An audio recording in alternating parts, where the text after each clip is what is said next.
రేణు మాట్లాడేది నువ్వేనా? Sorry, wrong number.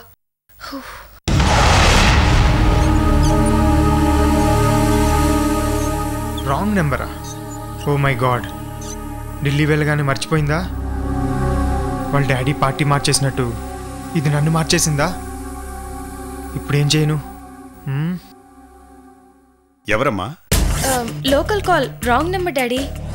Local call wrong నంబరా? మరి నువ్వు తెలుగులో మాట్లాడావు? మనం ఉండేది ఢిల్లీలో కదమ్మా.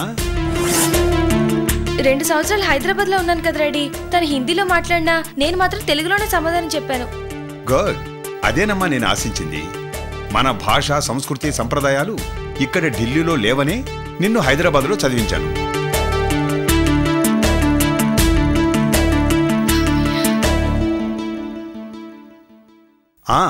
చదువు అంటే గుర్తుకొచ్చింది.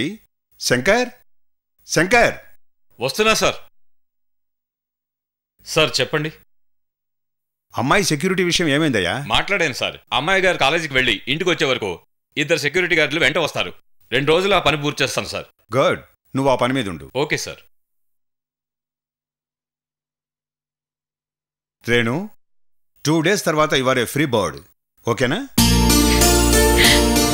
Thank you daddy.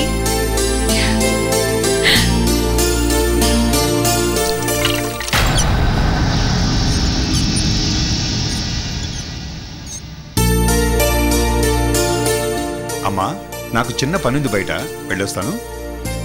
Take care. Nice day daddy. Thank you అమ్మా, థ్యాంక్ యూ వెరీ మచ్.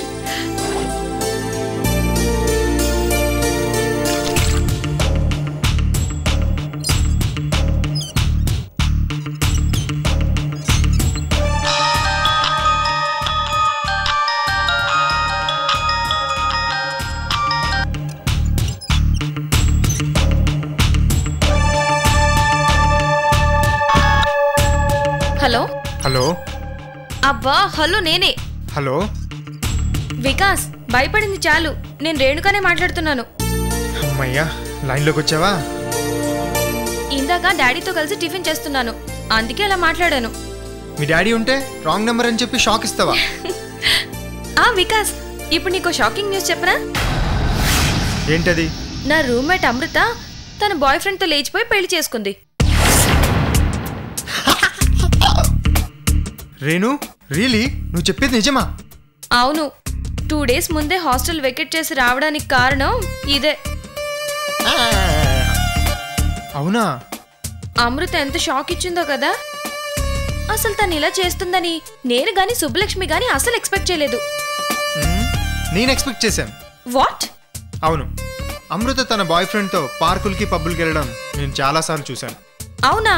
మరి నాకు చెప్పలేదు. తన లవ్ గురించి బెస్ట్ ఫ్రెండ్ అయిన నీకే చెప్పలేదు అంటే చెప్పడం తనకి ఇష్టం లేదు. అలాంటప్పుడు నేను నీకు చెప్తే తను హర్ట్ అవుతుందేమోనని ఆలోచించి చెప్పలేదు.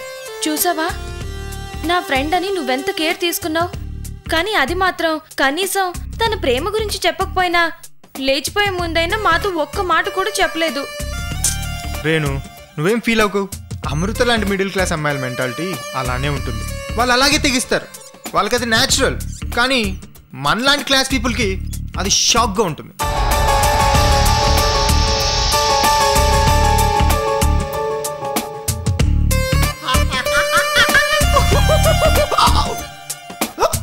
Okay okay, live it. మన పెళ్లి గురించి ఏం ఆలోచించావు? ఇక్కడ నేను ఇంకా సెటిల్ అవ్వలేదు, పైగా ఎగ్జామ్స్ కూడా ఉన్నాయి. అప్పుడు గానీ నీ గురించి మా డాడీ దగ్గర ప్రస్తావన తీసుకురాను. Okay okay okay, it's okay. నీకెప్పుడు చెప్పాలనిపిస్తే అప్పుడు చెప్పే, ఓకేనా? అలాగే. Okay, bye. See you.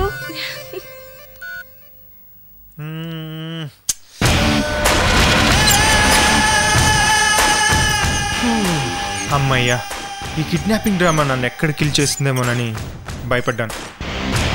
రేణుకకి ఎలాంటి అనుమానం రాకుండా చాలా బాగా మేనేజ్ చేశాను. మనం సేఫ్.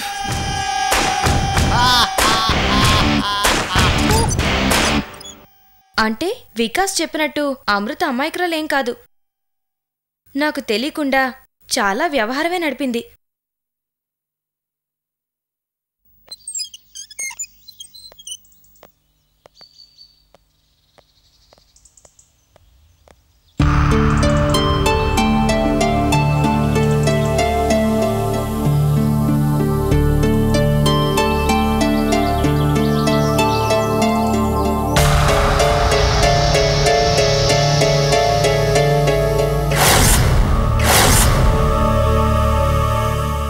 అమృతని పెళ్లి చేసుకుని ఇతనే కదా, ఇక్కడికి ఎందుకు వచ్చాడు?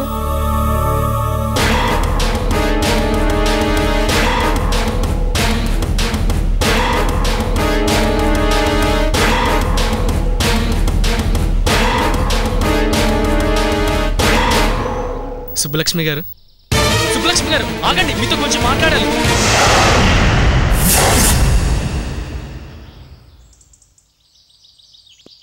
సుబ్బలక్ష్మి గారు ప్లీజ్, మీరు నాకు కొంచెం హెల్ప్ చేయాలి. ఎవరండి మీరు? నా వెంట ఎందుకు పడుతున్నారు? ప్లీజ్ నన్ను ఇలా అవాయిడ్ చేసి మాట్లాడకండి. ఒక 5 నిమిషాలు మీతో మాట్లాడాలి. 5 నిమిషాలు కాదు, అర సెకండ్ కూడా మీతో మాట్లాడను. సుబ్బలక్ష్మి గారు,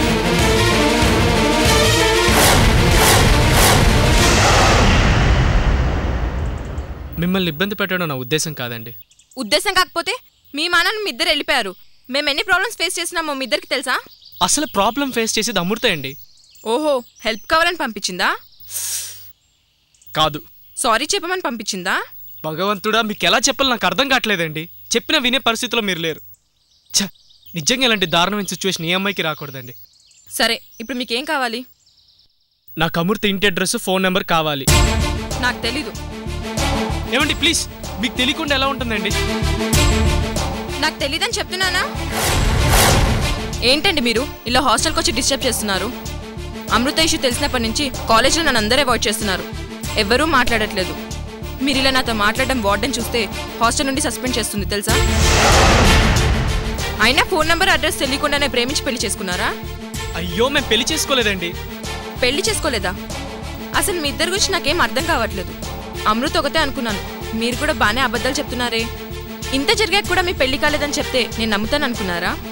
నేనేమంత అమాయకురాని కాదు, నాకు అన్నీ తెలుసు. ముందు ఆ సంగతి వదిలేండి, మీరు నెంబర్ చెప్పండి. నేను చెప్పను. ఏవండి, అమృత ఏడుస్తూ వాళ్ళ ఇంటికి వెళ్ళిందండి. వాళ్ళ నాన్నగారు ఆమె మాటలు నమ్మి జరిగింది పొరపాటు అని అర్థం చేసుకుంటారో లేదో. అసలు తను ఎలాంటి పరిస్థితుల్లో ఉందో ఏంటో నాకు తెలియదు. తనకి హెల్ప్ చేయాలి. దయచేసి నేను అడిగిన సాయం చేయండి. చెప్తాను, రాసుకోండి. చెప్పండి. అయితే మీరు పెళ్లి చేసుకోలేదా? అయ్యో లేదండి, అసలు ఈ విషయం మాట్లాడడానికి టైమే లేదు. ముందు మీరు నెంబర్ చెప్పండి. చూసారా, మళ్ళీ అబద్ధం చెప్పి తప్పించుకుందాం అనుకుంటున్నారు. నేను చెప్పను. ఓకే అండి, నేను పెళ్లి చేసుకున్నాను, సరేనా? ఇప్పుడు చెప్పండి.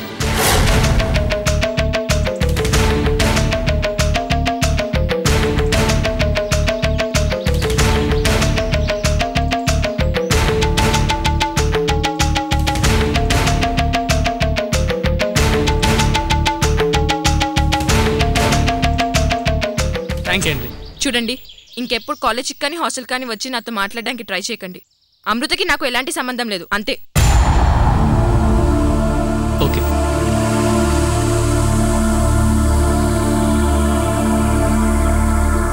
ఇప్పుడు నన్ను ఇలా వార్డెన్ చూసిందంటే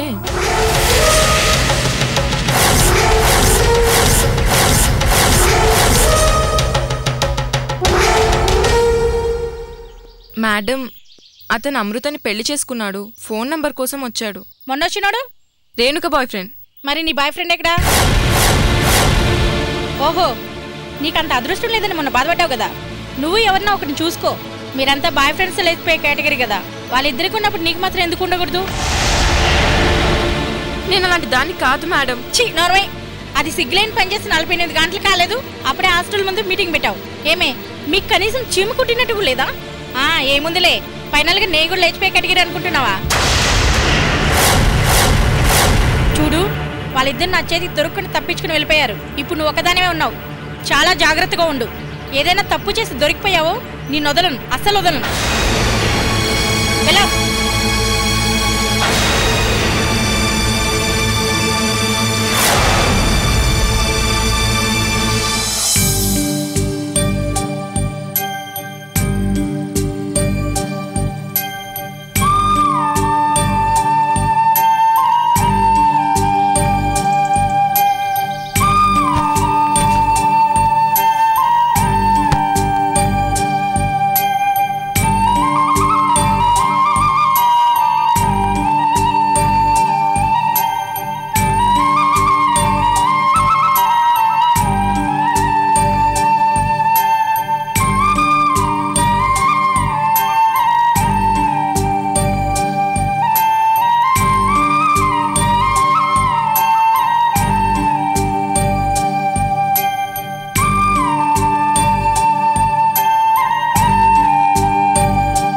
అమృత,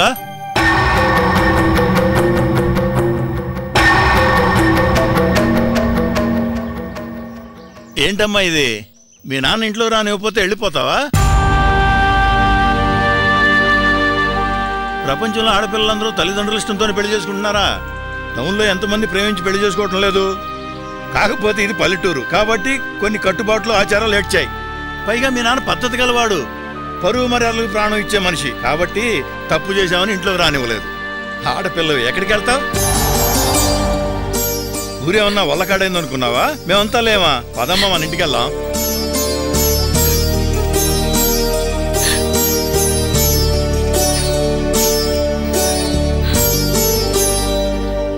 చూడమ్మా, చిన్నప్పటి నుంచి మీ నాన్న నిన్ను ఎంతగా ప్రేమించి పెద్ద చేశాడో నీకంటే నాకు బాగా తెలుసు. పిల్లల మీద మమకారంతో గంపిడాసులు పెట్టుకున్న ఏ తండ్రి అయినా మీ నాన్నలాగే ప్రవర్తిస్తాడు.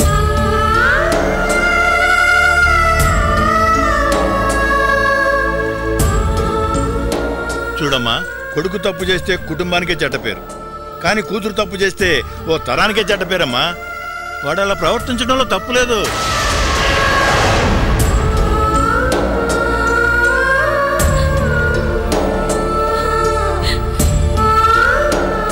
అలా అని తప్పు చేశారని పిల్లల్ని శాశ్వతంగా దూరం చేసుకునే తల్లిదండ్రులు ఈ ప్రపంచంలో ఎవరు ఉండరు. ఎవరైనా చిన్న తప్పు చేస్తే మందలిస్తారు, పెద్ద తప్పు చేస్తే కొట్టి భయపెడతారు. కానీ నువ్వు చేసిన తప్పుకి వాళ్ళలో కోపం సునామీలా వచ్చిందమ్మా. సరే, ఈరోజు రేపు కాకపోతే ఎల్లుండైనా చల్లబడతాడులే.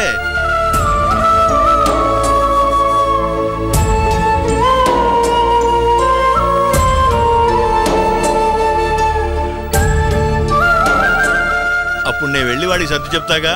అంతవరకు నువ్వు మా ఇంట్లో ఉండు. ఎప్పుడు భోంచేసావో ఏమో. స్నానం చేసి బట్టలు మార్చుకుని భోంచేద్దు కాని పదమ్మా. బయలుదేరు అమృత.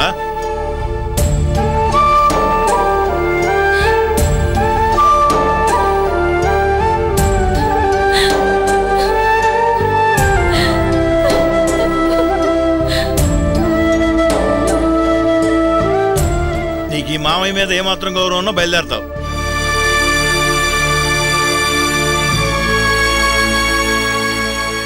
అయినా చదువుకుంటున్నావు, తెలివితేటలున్నాయి, ఇలా తొందరపడి పెళ్ళి ఎందుకు చూసుకున్నావమ్మా? అది నా దురదృష్టం మావయ్య. అసలు జరిగిందే వేరు. ఆ విషయం చెప్దాం అనుకుంటే ఎవరూ నా మాట వినడం లేదు. ఇందులో నా తప్పేం లేదు.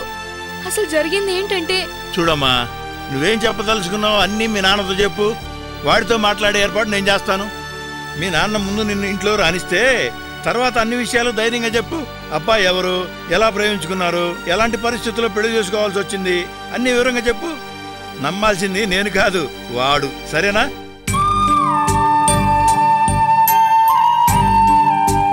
ఇంకా ఏంటమ్మా ఆలోచిస్తున్నావు? బయలుదేరు, వెళ్దాం పదమ్మా.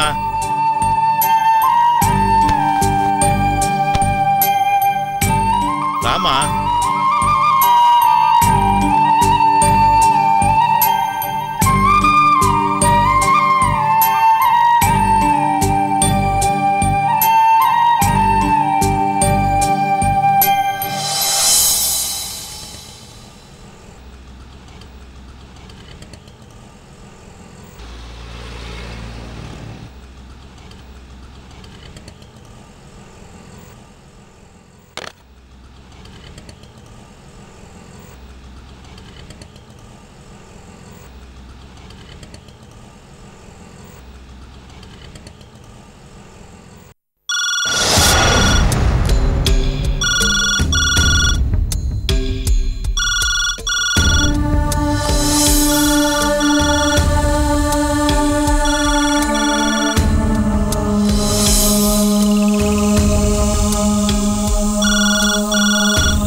హలో హలో హలో, ఎవరండి?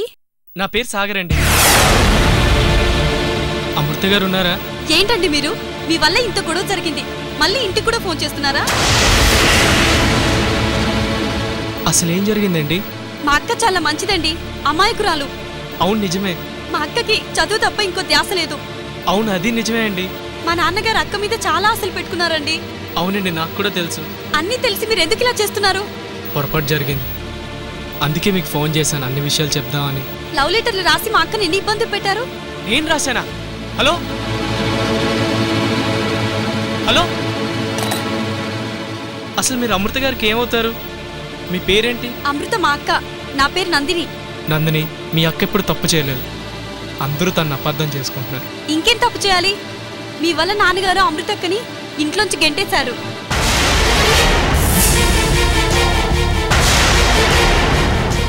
మెడపట్టి బయటికి నెట్టేశారు. అసలు ఏం జరిగిందో మీ అక్క చెప్పలేదా? అక్క ఎంత చెప్పినా నాన్నగారు వినిపించుకోలేదు. పాపం రోడ్డు మీద ఏడుస్తూ ఒంటరిగా నిలబడింది. తెల్లవారాకు కూడా నాన్న కోపం తగ్గలేదు. అయితే అమృత గారు ఇప్పుడు ఎక్కడున్నారు? ఏమో, ఎక్కడికి వెళ్ళిందో తెలీదు. మీ వల్ల మా అక్క జీవితం నాశనమైంది. హలో, అది కాదండి. ఇంత జరిగా కూడా మళ్ళీ ఇంటికి ఫోన్ చేసి నాన్నగారి కోపం తెప్పించకండి. నేను చెప్పేది వినండి ఒకసారి. నేనేం వినను, అసలు మీతో మాట్లాడను. ఏమండి, ఫోన్ పెట్టకండి, నేను చెప్పేది ఒక్కసారి వినండి.